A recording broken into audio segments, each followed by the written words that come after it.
Haqiqatni taf gapiraman. Marhumani muhokama qilmanglar.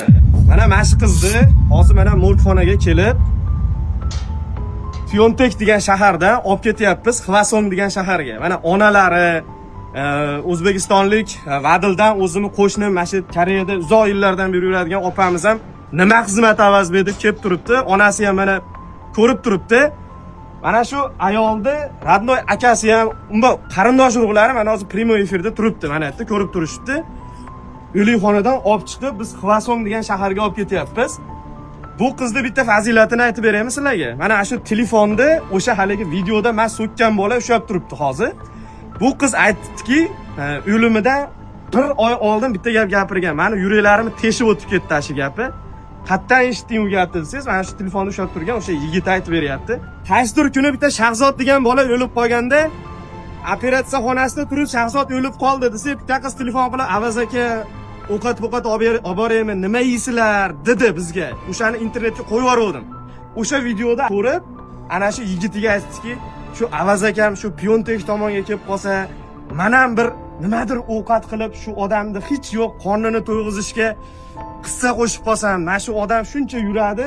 Erkak kishi bo'lganimda oldida turib yordam berardim, lekin men ayol kishi bo'lganim uchun shu odamga yordam bergim keladi. Qanday yordam berishni bilmayman" deb bu odam aytibdiki, shu Avaz akam Pyontek tomonga kelib qolsa, qaniydi bir ro'zada iftorlimi, qanaqadir ovqat qilib shu odamga ishlariga hissa qo'shsam degan ekanda shu qiz, tushunyapsizlarmi? Alloh rozi bo'lsin. Keyin yana bitta fazilatini aytib o'tib ketaman. Bu qiz Ramazonni shunaqa chiroyli kayfiyatda kutib olgan. Men hayron qoldim. Shunaqa ko'ngli chiroyli uyni shunaqa yasatgan. Shu videoni ham qo'yib yuboraman, yaqinlari tashlab berishdi. Shunaqa Ramazonni boshqacha kayfiyatda boshlagan. Men ko'rdim, hijobli holatda ko'rdim. Ramazonni qanaqa kayfiyatda kutib olganligini ko'rdim. Endi bu insonni menga juda ko'p odam telefon qilib, "Bu manaqa qiz edi, unaqa ichadigan qiz emas edi" deyapti.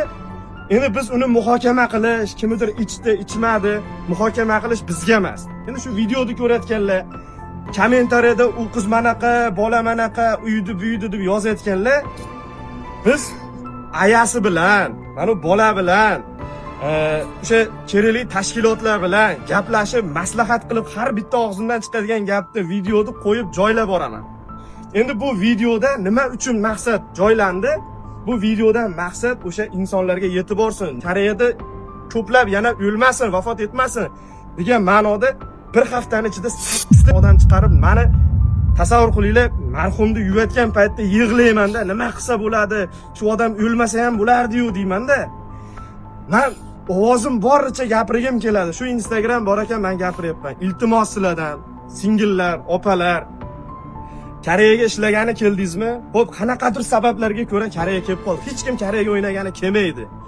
Hamma yetishmovchilik sababidan keladi. Shu ayollar majburlikdan kelyapti shu musofirga. Uning uchun erkaklarda ham aybi bor. Men faqat bitta ayollarni boshqa demoqchim, haqiqatni tars gapiraman. Shuning uchun iltimos sizlardan marhumani muhokama qilmanglar. Men bu marhumani ismini ham aytmadim. Ma'lumotini ham aytmadim, rasmini ham qo'ymadim. Bir qiz deb o'tib ketdim. Iltimos sizlardan haqqiga faqat duo qilinglar.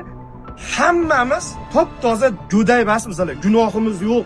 Men 100% jannatga kiraman deb peshonamizga pechat bosib qo'ymagan hech kimni. Hammani o'ziga yarasha gunoh bor. Biz bu insonni muhokama qilish uchun video qilmadik. Prosta shunaqa holatlar ham bo'lyapti. Ota-onalar ogoh bo'linglar. Yana shunaqa vaziyatlar bo'lmasin degan ma'noda post qo'yildi. Va bu post shu qizni onasi bilan, mana bola bilan, qolgan yaqinlari bilan gaplashgan holatda rozi-rizochilik bilan qo'yilgan edi. Lekin buni hamma hayb ishlab, o'zicha talqin qilib, "Mana u qiz manaqa, anu bola manaqa". Men o'sha yerda videoda ham aytdim. Bu yerda mana onasi ham eshitib o'tiribdi. "Ona" dedim, "Sizni ham aybingiz bor" dedim. "O bola" dedim, "Seni ham aybing bor". Mana marhuma dedim, "Marhumani ham aybi bor" dedim. Bu yerda hammaning aybi bor. Shuning uchun mana shunaqa holatlar iltimos bo'lmasin, kamaytiraylik. Ota-onalar, Koreyaga kelayotganlar, bu qizlaringdan, bolalaringdan xabar olinglar. Bu orzular mamlakati emas. Iltimos sizlardan, Koreyada shunaqa ko'p narsalar bor, sizlar tushlaringga kirmaydi. Koreya biz yashayotgan O'zbekistondan 100 yil oldindagi davlat. Siz tushingizga kirmagan narsalar bor. Shuning uchun iltimos sizlardan iloji bo'lsa qizlaringni Koreyaga jo'natyapsizlarmi? Eriga berib, eri bilan jo'natinglar. Shunchalik jo'natkilaring kelsa, iltimos sizlardan. Men hozir shunaqa asabda turibman, nima deyotganimni o'zim bilmayapman. Chunki 2-3 kundan beri shunaqa bo'g'ilib ketdim.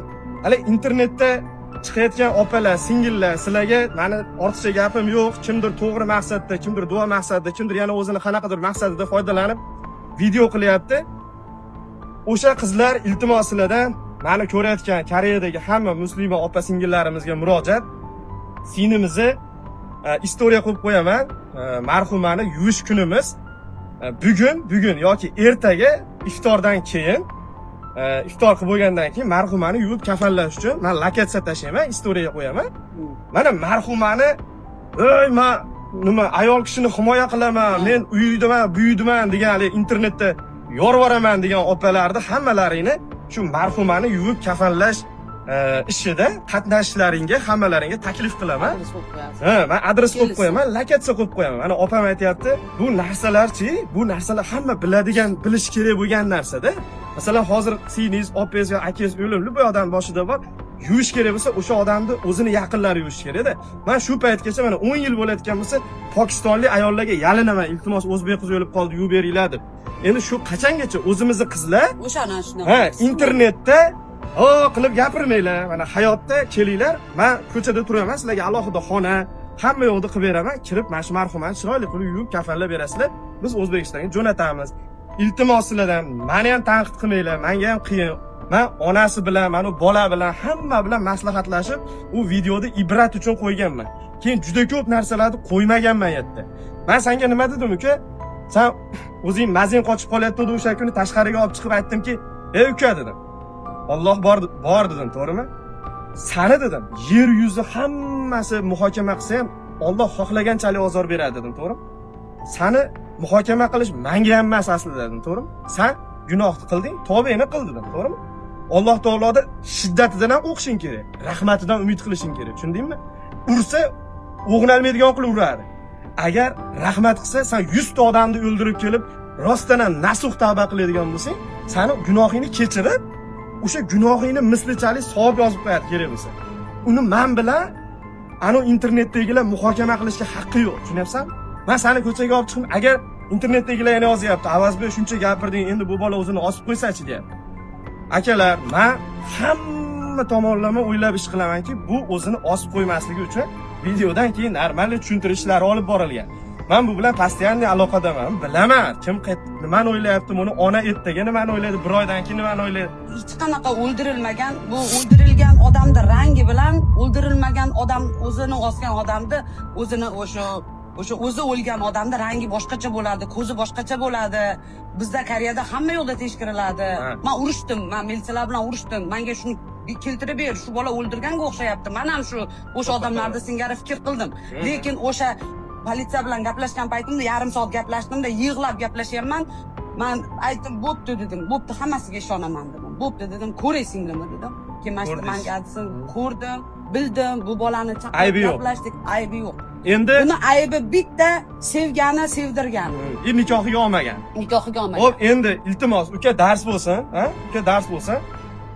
Bu bolada hech qanaqa ayb yo'q ekan. Mana dokumentalni isbotlab berishdi. Shuni bitta kopiya qilib oling. O'zbekistonga borsiz, akasi bu ortiqcha gap bo'lsa, mana deb ko'rsatasiz, bo'ptimi? Lekin mana u qilgan ishingizga o'zingiz tavbangizni qiling. Buni hech kim o'ldirib qo'ygani yo'q. Haqiqatan ham sevib qolib, rashk sababli o'zi vafot etdi, lekin mana shunaqangi istoriyalar Koreyada to'lib toshib yotibdi. Xuddi shu istoriyada o'zini ko'rayotgan insonlar ham bor. Bizga o'xshalgan deb turgan odamlar bor.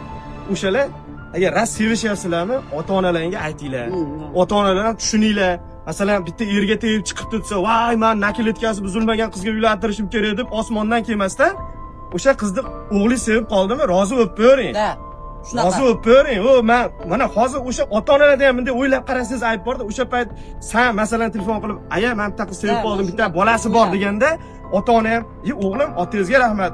Bolali bo'lsa, yaxshi bitta qizni chiroyli yo'lga olib kirsangiz, biz xursand bo'lamiz" desa, masalan, agar ozgina din diyonati bo'lsa, tushunadi. Endi men aytmoqchimki, o'sha ota-onalar ham agar o'g'lingiz Koreyada bitta qizni sevib qolsa, u turmushga chiqqan bo'ladimi, chiqmagan bo'ladimi? Uni hali nakil etkasi buzilganiga emas, o'sha qizni kimligiga, kallasida nima borligiga. Agar istoriyasi nito bo'ladigan bo'lsa, hozir tavba qilganligiga va tavbasida qattiq turib berayotganligiga qarang tamom. Qolganiga qaramang. Bola sevib qoldimi? Siz yashamaysiz-ku u bilan. Bola sevib qoldimi? Qiz sevib qoldimi? Duo qiling. Baxtli bo'linglar-ding. Nikohingni o'qitib o'sha yerda o'g'lim yashording. Shuning uchun ota-onalarda ham ayb bor. Iltimos sizlardan bu video tasavvur qilinglar, meni ham bir haftada 8 ta uylik ko'rib, men o'sha asabim qo'zib qoldi-da, men o'sha narsani odamlarga aytay, qachongacha shu qizlar shu oddiy bitta sevgini orqasida hozir kim maza qildi uka? Shayton maza qildi. Da. Bitta shayton yutdi. Mana bitta inson o'ldi, bitta bola yetim qoldi, ona qizsiz qoldi, aka singilsiz qoldi. Sen umring oxirigacha vijdon azobida o'tsasan, mana hamma g'iybat ertaga sen trenddan tushasan, odamlar bo'ldi, boshqa temani gapirib o'tirishaveradi. Bo'ptimi uka? Mana shu videodan keyin men hammaga murojaat qilaman, iltimos. Men endi Koreya temasida ko'p yurganim uchun bunaqa voqealar mana hozir ham opa yo'lda kelyapman. Koreyaga kirib kelganiga 2 oy bo'lgan bola hozir o'ladi deb doktor chiqarib berdi. Yana bundaroqqa yetib kelsam, yana bitta bolani bir hafta umri qoldi. Nima bo'lyapti deyapman. Sizlar men 10 tadan bittasini qo'ysam, voy dod Koreyada nima bo'lyapti deyapsizlar. Bunaqa holat ko'p. Iltimos sizlardan o'zimizni yig'ishtirib olaylik. Kecha opa bitta opa bittasi bolasini tug'ib musirga tashlab yubordi Koreyada. Aka chidalmayapman. Tushunyapsiz? Chidal musirdan oldik bolani. O'zbekmi? O'zbek musirda bola turibdi.